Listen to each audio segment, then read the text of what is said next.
I haven't even had any coffee yet. You're gonna have to wait. Why is everything so wet? I don't know. I'm tired of this. We need a kayak to go to work. I'm so tired of the rain. Good morning, everybody, or whatever time of day it is where you're at watching. We are on the way to work, and we thought we could do another Q&A segment.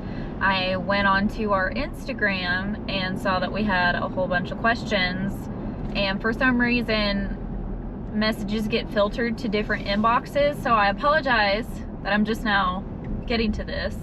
But I figured we could do another Q&A segment because you guys loved the first one so much. And this is the time that we have. So if you guys are not following us on Instagram, you need to be. That's where we're posting our pretty flower pictures. And it's Ingram Orchids and More. So be sure to reach out to us there. Kind of our highlight reel. Let's go ahead and get started. Are you ready? I'm not awake yet. Yeah, I can tell. Alrighty. First question off the bat is Etsy a trusted marketplace to buy orchids? I don't know. I don't think I've ever bought anything off Etsy. I have not bought living plants off of Etsy. I know some people who have. I think you should be an informed consumer and definitely check the business's ratings to make sure that, you know, they're a good seller.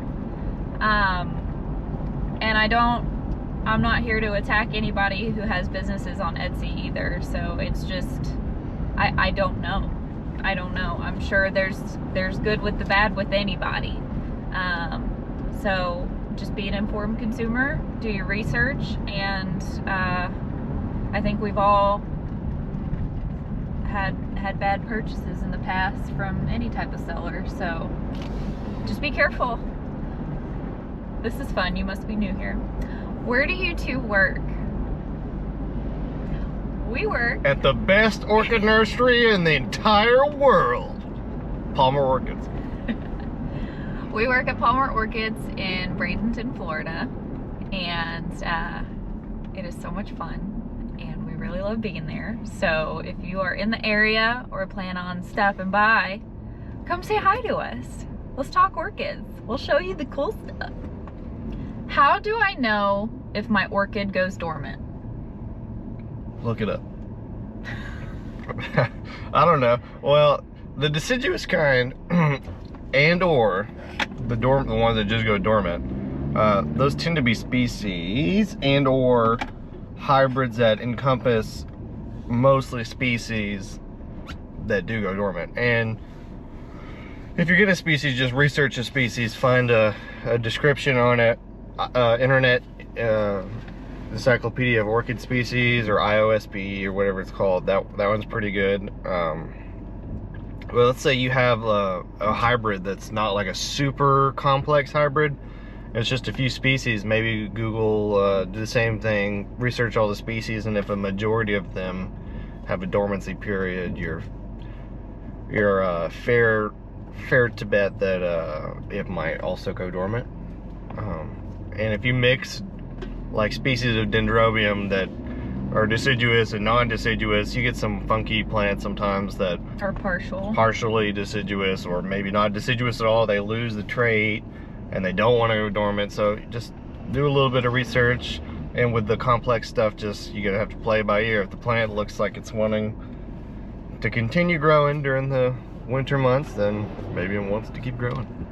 And I feel like another question we get a lot is, do I water during the dormant period? Because a lot of like the pendulous type dendrobiums, people are like, oh, it's dormant, I don't need to do anything. Okay, well, you don't want to let anything shrivel. You can water sparingly. Like even here in Florida, we get occasional rain during the winter time. It's not like it just completely stops. I mean, how long can you go without water? No. It's mostly, you don't want to overwater like it, as if water like it's in the growing phase, and then you definitely don't want to be fertilizing plants that have a rest period during their rest period. Because then you get kikis.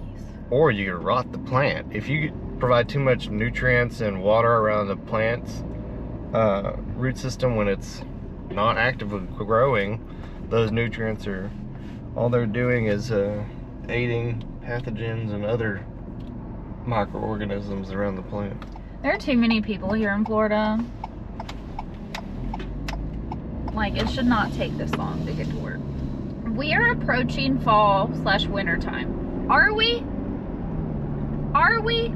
The days are getting shorter. Okay, but it's still 90-something degrees where we are, I should say. Maybe where you are. It was like 94 yesterday. Okay, so we're approaching fall/winter time. What can I do to prepare my orchids for the upcoming weather? Well, research the temperature ranges of your plants. And for the most part, they're tropical. So if it gets pretty cold, you need to bring them inside, or get your propane heaters ready for your greenhouse. Honestly, here in Florida, for us, Calcium and magnesium. it's really making sure that they get their nutrients during this point. I mean, think of it like this. Spring and summer are the prime growing season, so everything is going to slow down because the days are getting shorter. So fall and winter months, you want to make sure that you're giving your plants all the nutrition that they need. Probably not as much as you would during the spring and summer. But it's really researching what your orchids can handle temperature-wise. So a lot of our stuff, like our Vandas, they have to come inside. Anything really below 60, they're gonna... But do we bring them inside? We don't, and that's why our Vandas look so terrible. Yeah. We used to be really good orchid stewards and take them inside and stuff, and then we decided to choose happiness, and we prioritize what really needs to come inside. So a lot of our like prized Callia species and all that stuff. But I mean, we know what we value and what we want to bring inside. Stuff that's on trees, luckily we put a lot of Florida natives on there, so they are used to these types of temperature dips. But this winter and last winter, we had below freezing temperatures, so we did have to wrap our trees and, you know, try to provide as much warmth as possible. But it's inevitable. You may lose some stuff during the winter time, but it just depends on how many orchids you have. So I definitely recommend getting a really good rolly cart or a hanging rack to help you do the orchid shuffle. It really does help because you need to have a place to put stuff. And I will say, like our guest bathrooms, we will load those up with orchids, and they really enjoy the humidity. So I know that was kind of rambling, but do you have anything you want to add? How to prepare orchids for winter? Make sure you have calcium and magnesium in abundance. If you're not using your general purpose fertilizer, if it doesn't have calcium and magnesium already added in at a pretty high abundance, then make sure you add CalMag to your regimen, especially magnesium. And maybe you want to think about making sure your fertilizer has potassium in it. Is rubbing alcohol enough to sterilize my clippers? No. No. Just use a blowtorch. The heat will kill all. The thing about topical disinfectants like alcohol and even bleach to a certain extent is alcohol does, when you see 99% or 99.9% of viruses, they're talking about human pathogens. Plant viruses are a little bit different. For fungi and bacteria, hand sanitizer is fine. Or alcohol, I should say, rubbing alcohol. But stuff like odontoglossum ring spot virus is very pesky and is very hard to kill, and you need quite a sufficient contact time with the alcohol to completely disable the virus. Cymbidium mosaic virus is killed pretty easily by the alcohol, but the ORSV, which is related to tobacco mosaic virus, that's a really stable virus, and the alcohol is so-so on how well it kills the virus. So it's better to just use heat. And even bleach, you know, the recommended time is 10 minutes of contact with 10% bleach. So I don't know who's got 10 minutes to dip their utensils. I'd rather just torch them for a few seconds, get them really hot, above 300 degrees, you're disabling any viruses, and call it a day. Cleaner cuts too. Yeah, I'd rather not risk it by hoping and praying that the alcohol was in solution and on contact with the virus for enough time to sufficiently disable it. No, I'd just rather torch my tools. And think of it this way, as humans, if you go into surgery, do you think that your surgeon is soaking his tools in rubbing alcohol? No, they're Absolutely autoclaving them. Yeah, exactly. With wet heat. Exactly. So think of that as your example. Are you sterile? Catherine, did you get a new tattoo, and is it an orchid? Thanks for noticing. If you've been around here, I have my Dendrobium frostodon, but I did get a new one this summer. This is PDA Freddie Bowie, and these are my two favorite orchids. So I didn't want to do that whole birth flower trend with tattoos for our daughters. So there are birth orchids for the month that you were born, and so January is a Dendrobium, and June is a Vanda. So don't let her lie to you. She got the Dendrobium because that was her favorite plant in the whole world. It just happened to work out that way. But I still would have, if the Dendrobium wasn't our youngest's birth flower, I would have gotten another tattoo. So whatever. Would you rather use lava rock or mount an orchid on driftwood? I used to mount so many things, and don't get me wrong, mounting is great. You're replicating what's natural for a lot of these plants.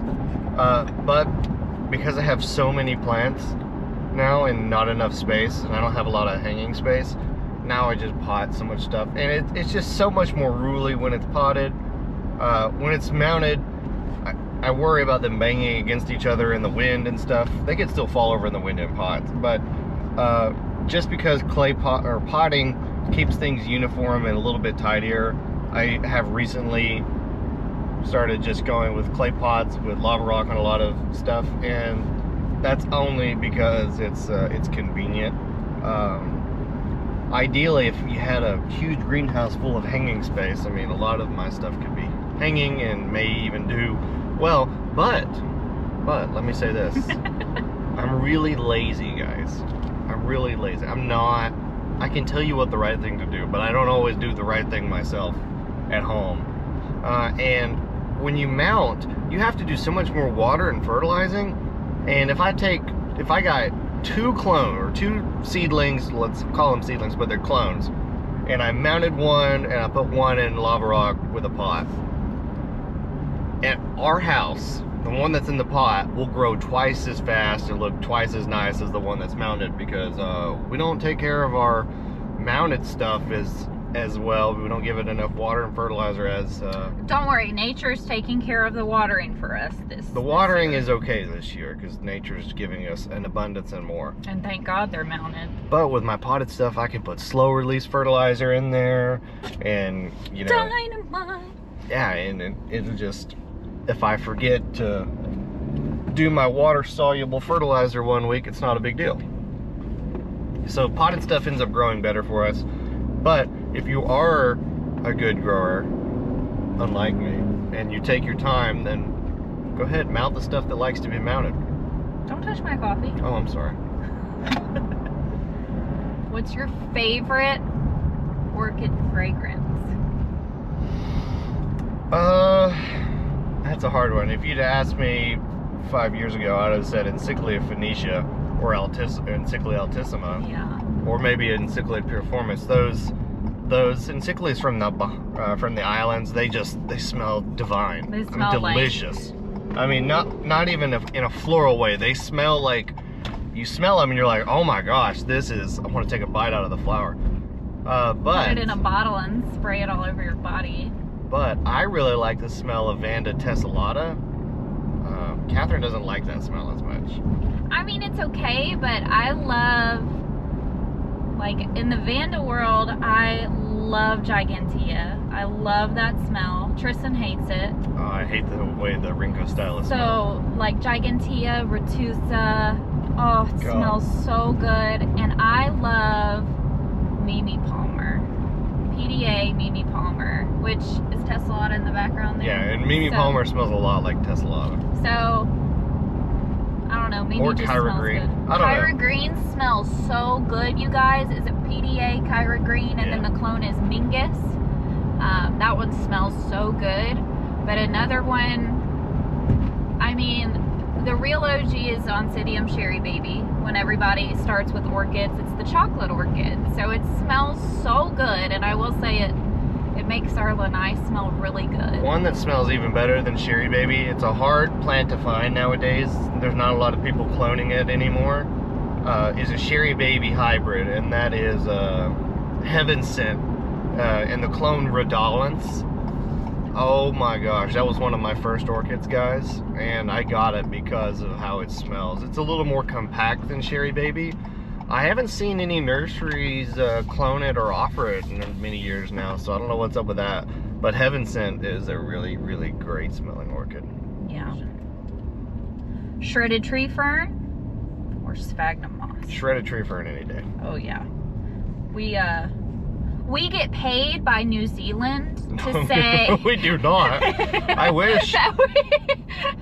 I wish they would sponsor us. Oh Send us shredded tree fern. Send us shredded tree fern. It is so amazing, you guys. Like, it's foolproof. It's black when it's wet. It's brown when it's dry. So if you don't know when to water stuff, it'll tell you. It's like Frank's Red Hot Sauce. You put that shit on everything. Goodness. I mean, you don't want to use it on drier stuff, but I've tried it.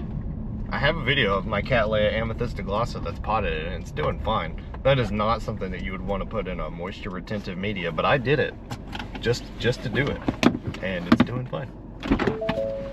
He does a lot of experiments. We gotta open the gate. We'll be right back.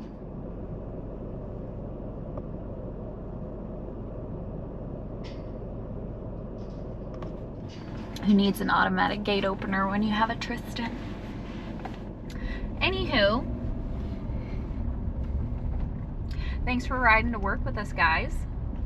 We're here, and hopefully we addressed your questions. I really like doing these orchid Q&As. They're really fun. They're really short and simple, so it's kind of nice. So if you have additional questions and you want us to continue doing these types of videos, drop your comments down below. And there's no such thing as a stupid question, because we've all been new once, and any type of question can help someone else, because maybe they're thinking it too and they're too scared to ask. I've been told I've asked some stupid questions before. By me, but that's different. We're married. So drop your comments down below and ask your questions, and we'll get them addressed as soon as possible. But otherwise, happy September, you guys. We're almost to fall. It's spooky season. It's a good time to grow. It's a good time to grow. So hopefully you guys are doing well with your orchid collections. I hope you guys are not floating away. You haven't lost anything to black rot. Everything is flourishing. And if it's not, you're in a good company, because we're floating away and we've lost some plants. So but it's okay. Nothing lasts forever. So yeah. There's a lake right there. See, there's a puddle. Yeah. Y'all can't see it, but there's standing water right here. Palmer Orchids has oceanfront property now. We're nowhere near the ocean. It rains all the time. I wear waterproof boots, baby, all the time. Thanks for being here. We hope you enjoyed this video. Be sure to like, share, and subscribe. And yeah. We'll see you next time. Bye!